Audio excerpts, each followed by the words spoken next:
स्मिता अमोल शिंदे, मैं 10वीं ब की छात्रा हूँ। अस्पताल में मेरा जन्म होने के साथ इसकी शुरुआत होती है। वो कौन था? क्योंकि अभी तो मैंने पहली सांस भी ना ली थी और उसकी धड़कनें तेज हो चुकी थी। मेरी पहली किलकारी सुनते ही पूरे अस्पताल में मिठाई बढ़ चुकी थी। याद नहीं मुझे कि पहली किसकी गोद में गिरा था, पर शायद उसी का ही हाथ था जो सबसे पहले मेरे सर से गिरा था। हाँ, खाने के बंद थे हमारे घर में, फिर भी खिलौने सजा रखे थे। अपने सपने बीच में ही छोड़कर मेरे लिए एफडी में पैसे बचा रखे थे। कौन था वो आदमी? क्योंकि लफ्जों की दुनिया से तो मैं अभी भी अनजान था, पर काम ना दुनिया ना दोस्त, बस मेरा हंसता चेहरा ही उसकी असली जान था। वो दिन भर धूप में तपता रहता, मिट्टी में अपना बदन भिगोता रहता था, लेकिन घर आते ही सब छोड़ छाड़ कर कभी मुझे हवा में उछालता, कभी हाथी, कभी घोड़ा बनकर मुझे सीने से लगा था। वो खुद अनपढ़ गवार रह गया था शायद, पर मुझे पढ़ा रहा था। पैरों में मेरे छाले ना पड़ जाए इसलिए कांधों पर बिठाकर स्कूल ले जाया करता था। कौन था वो? अपने हिस्से की रोटी मुझे खिलाकर खुद भूखे पेट सोता था, खुद फटे पुराने कपड़े पहन लेता, पर हर दिवाली में मुझे नए कपड़े पहनाता था।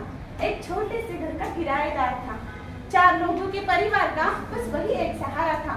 माँ की दवाई, बहन की शादी और मेरी हर एक खुशी के लिए कभी किसी के सामने हाथ फैलाए, सर झुकाए किस्मत का मारा था। आखिर कौन था वो जिसे बुखार तो होता था लेकिन गोली नहीं लेता था, दर्द तो होता था लेकिन बांट नहीं पाता था, और शायद आंसू आते थे उसकी प्यारी सी आंखों में, लेकिन कभी बह नहीं पाता था। आखिर कौन था वो जो मेरी जवानी के साथ खुद बूढ़ा हो रहा था? दर्द ने उसके पैरों को जकड़ रखा था, पर मेरे लिए भाग रहा था। जवानी मुझ पर चढ़ती कई बार उसके सफेद होने लगे, जवानी मुझ पर चढ़ती कई बार उसके सफेद होने लगे, जो अब तक मेरे आंखों के साथी थे। आज वही आंसू उसकी आंखों से रोने। घुटनों से लेकर चलने तक का सफर मैंने उसके साथ तय किया।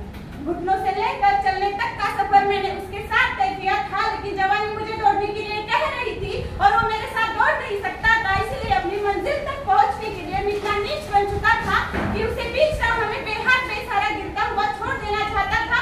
आखिर पूछ जो गया था कौन था वो?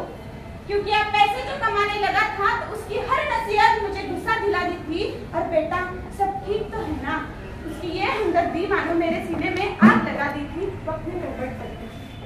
आज तक मैं किसी का बैठा था, आज मैं वही आदमी बन चुका था, वही सपने, वही ख्वाहिशें और वही छोटा सा चेहरा मेरा खुदा बन चुका था। इससे पहले मैं अपनी गलतियों का बोझ हल्का कर पाता। वक्त ने फिर एक बार अपनी ताकत दिखाई ताकि वही वक्त मुझ पर हंस पाता, और अगली सुबह में मेरे माथे की सबसे मजबूत छत का हर एक पन्ना खाक बन चुका था, क्योंकि वो मेरा बाप था।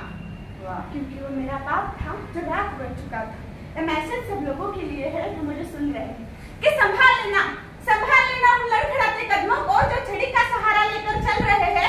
याद रखो, कल तुम्हारा भी बेटा समझदार होगा, और अगर नहीं कर पाए अपने पिता से सच्ची मोहब्बत, तो वही बेटा इन्हीं लफ्जों का हकदार होगा। दुआ करता हूँ कि लम्हा तुम्हारी जिंदगी में कभी ना आए, क्योंकि इस लम्हे का हर एक कतरा बहुत ही दर्दनाक होगा। लेकिन वक्त अभी भी बचा है तुम्हारे पास थोड़ा सा, क्योंकि कल इसी वक्त का हर एक लम्हा तुम्हारा कर्जदार होगा। जरा सोच के देखो, आज तो वो तुम्हारा बाप है, कल अगर वो ना रहे तो क्या होगा? जरा सोच के देखो, आज तो वो तुम्हारा बाप है, कल अगर वो ना रहे तो क्या होगा? और जन्नत का ख्याल रखते हो अपने जहन में कभी